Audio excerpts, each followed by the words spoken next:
Like all harassment claims and sexual assault claims, sexual harassment cases are notoriously underreported. I'm hesitant to say the majority, but an extremely high number of cases go unreported because people fear retaliation. They fear their shifts will be taken away, their pay will be altered, or just change the dynamic at their workplace. They'll be known as someone who complains.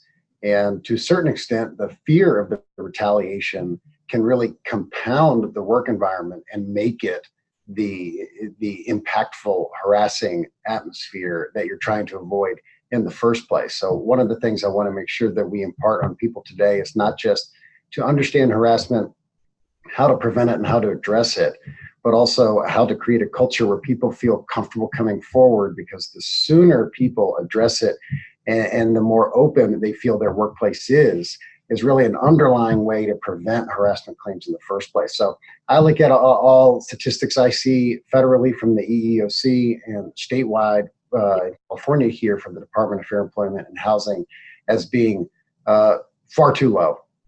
It's probably not 54% of women have experienced some form of sexual harassment, including mild harassment. It's probably 90%.